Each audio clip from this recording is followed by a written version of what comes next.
Assalamu alaikum wa rahmatullah, j'espère que vous allez bien. La sourate Mohammed est une sourate médinoise composée de 38 versets. Elle évoque des thématiques essentielles telles que la foi, l'hypocrisie et la récompense des croyants. Comme je le disais, la sourate a été révélée à Médine à une époque où la communauté musulmane faisait face à des conflits croissants avec les idolâtres. Elle vise donc à renforcer la foi des croyants et à les encourager lors des batailles inévitables liées au contexte. Ne quittez pas, on en parle tout de suite après la petite intro.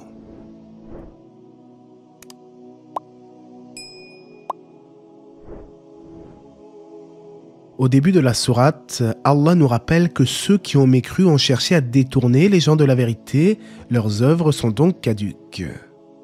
Mais ceux qui ont cru accomplissent de bonnes actions, Allah leur efface leurs méfaits et améliore leurs conditions. À noter que le verset nous dit « et ont cru en ce qui a été descendu sur Mohammed », c'est-à-dire le Coran, mais le musulman se doit également de suivre la sunna du prophète Mohammed alayhi salatu wassalam, et c'est ce qui est voulu par la deuxième attestation de foi « Ashhadu anna Muhammadan Rasulullah » et j'atteste que Mohammed est le messager d'Allah. Puis le verset 3 fait suite au verset précédent en nous informant que les incroyants ont suivi le faux, contrairement aux croyants qui ont suivi la vérité émanant de leur Seigneur. Le verset incite les croyants à faire preuve de fermeté lors des combats. Puis, lorsque les musulmans se retrouvent victorieux, ils ont alors le choix entre le fait de libérer les prisonniers de guerre sans rançon ou de les libérer contre une rançon. Et cela jusqu'à ce que la guerre dépose ses fardeaux. À noter que même si parfois les conflits armés s'avèrent inévitables, tout cela dépend du contexte. Le moins que l'on puisse dire, c'est que le véritable croyant ne doit pas souhaiter la guerre, mais plutôt la paix et la sécurité, que rien n'égale. Mais lorsque la bataille est imminente et que les musulmans doivent se battre pour X raisons, ils doivent patienter et persévérer sans se décourager.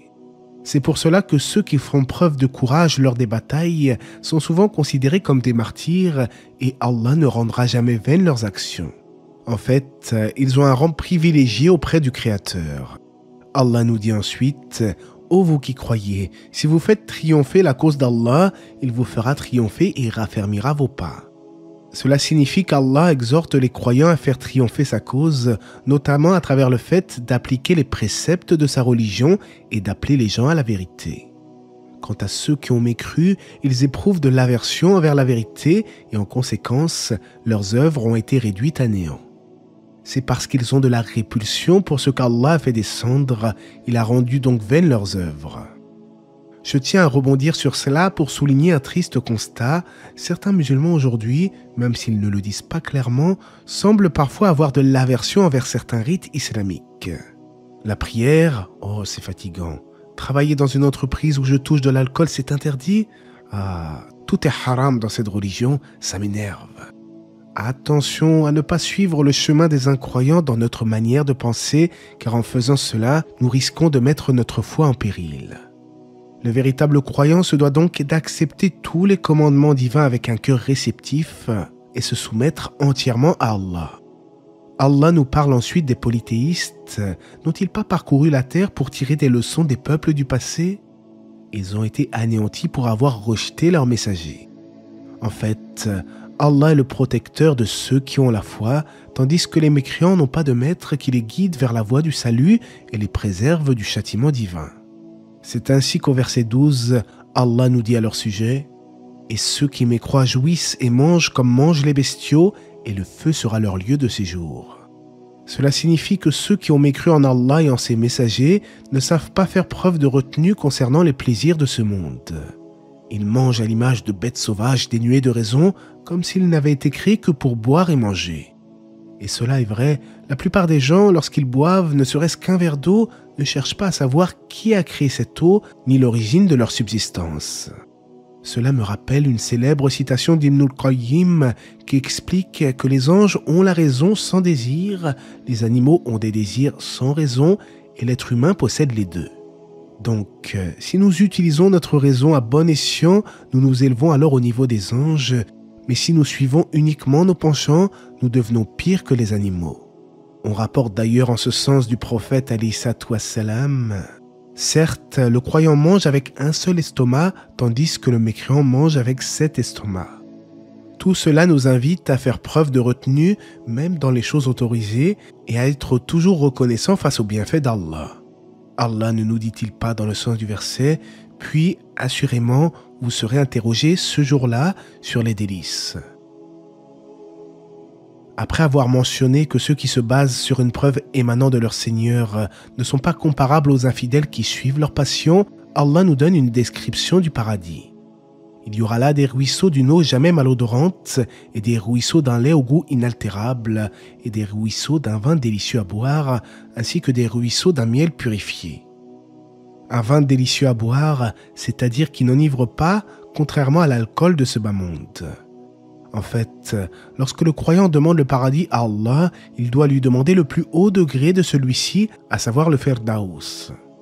Au paradis se trouve un vaste royaume où il y aura tout ce que les âmes désirent et ce qui réjouit les yeux, des merveilles qu'aucune oreille n'a jamais entendues et qu'aucun esprit humain n'a jamais pu imaginer. Et quand tu regarderas là-bas, tu verras un délice et un vaste royaume.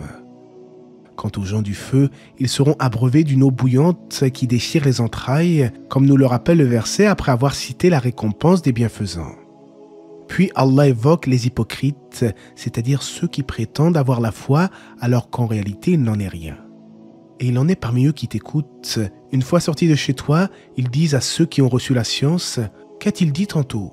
Ce sont ceux-là dont Allah a scellé les cœurs et qui suivent leur propre passion. Cela signifie qu'ils ne comprenaient pas et ne se souciaient nullement des enseignements du prophète, sallallahu alayhi wa sallam. Mais comme le détaille le verset 17, ceux qui recherchent la vérité, Allah accroît leur guidée et leur inspire la piété. Conséquemment, Allah nous dit « Qu'est-ce qu'ils attendent, sinon que l'heure leur vienne à l'improviste ? Or, ces signes avant-coureurs sont certes déjà venus. » C'est-à-dire, qu'attendent ces mécréants si ce n'est que l'heure ne se manifeste à l'improviste, tandis qu'ils sont plongés dans l'insouciance. Or, parmi les signes de la proximité de l'heure, il y a l'avènement du prophète Mohammed, alayhi salatu wassalam. Que dire de notre époque, où la plupart des petits signes de la fin des temps sont déjà passés? Nous devons redoubler de vigilance et nous rappeler que la fin des temps est proche. Allah nous dit ensuite, « Sache donc qu'en vérité, il n'y a point de divinité à part Allah et implore le pardon pour ton péché. » Sache, c'est-à-dire avec connaissance, que nul ne mérite l'adoration en dehors d'Allah. Cheikh Sardi commente ce verset en nous disant que l'apprentissage du Tawhid, à savoir la science de l'unicité divine, est un fard ayn, une obligation qui incombe à chaque musulman. En fait, la connaissance du Tawhid est la science primordiale que chaque musulman se doit de connaître. Le Tawhid est souvent divisé en 3 catégories, comme nous l'avons déjà vu sur la chaîne, mais nous en reparlerons dans d'autres vidéos, Inch'Allah. Allah nous appelle donc à implorer le pardon pour nos péchés, ainsi qu'aux croyants et aux croyantes, et cela rejoint le sens d'un hadith où l'on rapporte du prophète alayhi salatu wassalam. Celui qui demande pardon pour les croyants et les croyantes, Allah lui inscrit une bonne action pour chaque croyant et chaque croyante. Allah conclut le verset en nous rappelant son omniscience. Il connaît nos activités terrestres et notre futur lieu de repos dans l'au-delà, soit le paradis, soit l'enfer.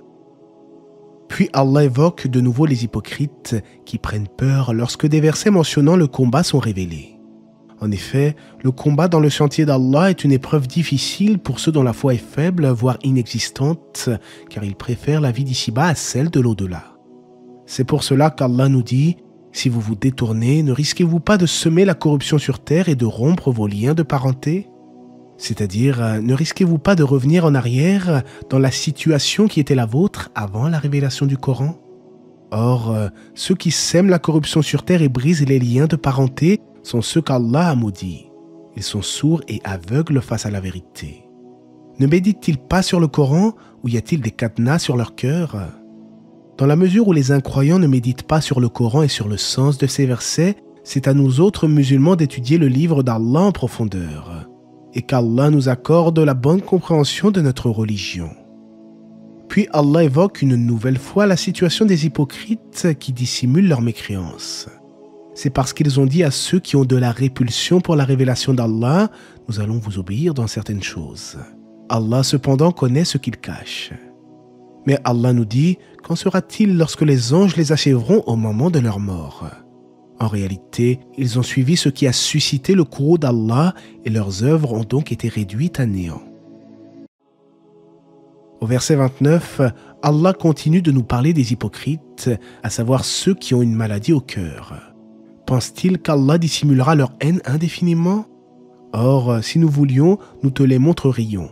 Tu les reconnaîtrais certes à leurs traits et tu les reconnaîtrais très certainement au ton de leur parler. Et en effet, comme la langue est le miroir du cœur, il se peut que les hypocrites se trahissent à travers leurs propos.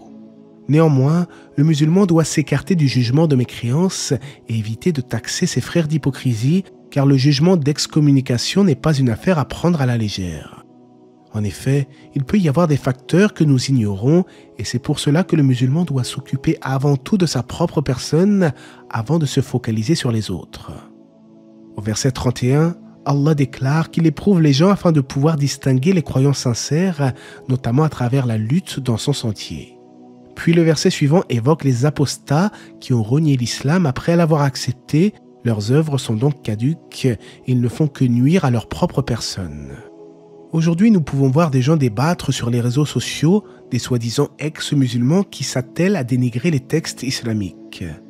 En réalité, ils ne font du tort qu'à eux-mêmes et ne portent nullement préjudice à la révélation d'Allah. Ensuite, Allah exhorte ceux qui combattent dans son sentier à ne pas flancher, car le Créateur assiste toujours ses serviteurs croyants. C'est-à-dire qu'il ne faut pas appeler une trêve avec les mécréants lorsque les croyants sont supérieurs en nombre et en équipement, comme l'explique notamment le tafsir d'Ibn Kathir. Allah nous dit ensuite, traduction rapprochée, « La vie présente n'est que jeu et amusement, alors que si vous croyez et craignez Allah, il vous accordera vos récompenses et ne vous demandera pas vos biens. » Cela signifie que la vie présente n'est que divertissement futile et malheureusement, la plupart des gens s'amusent en gaspillant leur temps libre dans ce qui ne convient pas. Même s'il n'est pas interdit de s'adonner à certains divertissements licites, dans la mesure où bien souvent cela peut être préjudiciable ou n'apporter aucun bénéfice pour la vie de l'au-delà, il incombe aux croyants vertueux de se détourner de ce bas monde pour s'adonner exclusivement à l'adoration d'Allah. En effet, les plaisirs de cette vie sont courts et passagers, tandis que la vie de l'au-delà est la véritable vie et de surcroît éternelle. Puis Allah nous parle des dépenses en matière d'aumône, la zakat. En réalité, si la zakat a été instituée, c'est pour notre bien et un moyen d'aider les pauvres. Le verset 37 nous dit « S'il vous les demandait importunément, vous deviendriez avare et il vous ferait apparaître vos haines. » Selon Qatada, Allah sait que le fait de donner de son argent révèle la haine de ses serviteurs. C'est-à-dire qu'étant donné que les richesses sont aimées par l'homme, il ne dépense de celles-ci que dans ce qu'il aime encore plus, à savoir pour Allah, fi sabilillah. En d'autres termes, si tu éprouves de la haine ou quelques ressentiments quand tu verses ta zakat, c'est qu'il y a un problème avec ta foi. Le véritable musulman ne doit éprouver aucune gêne à dépenser dans le sentier d'Allah, bien au contraire. Il faut savoir qu'Allah n'a nul besoin de notre argent, c'est plutôt nous qui avons besoin de lui à chaque instant, à chaque seconde. C'est pour cela qu'il nous dit « Certains parmi vous se montrent avares, quiconque cependant est avare l'est à son détriment. Allah est le suffisant à soi-même alors que vous êtes les besogneux. » La sourate se conclut en disant « Et si vous vous détournez, il vous remplacera par un peuple autre que vous, et ils ne seront pas comme vous. » La sourate que nous avons étudiée aujourd'hui encourage à la foi sincère en dénonçant clairement l'hypocrisie. En somme, l'islam invite à un engagement total dans la voie d'Allah et la récompense de ceux qui croient et font le bien n'est autre que le paradis. Mais ceux qui se laissent séduire par cette vie éphémère et se détournent du droit chemin, leur refuge sera le feu où ils ne vivront pas et ne mourront pas, qui brûlera dans le plus grand feu où il ne mourra ni ne vivra. Allah sait mieux, j'espère que ce rappel vous aura été profitable. N'hésitez pas à vous abonner afin de ne rien manquer des prochaines publications et que la paix et les bénédictions d'Allah soient sur le prophète, sa famille et ses compagnons.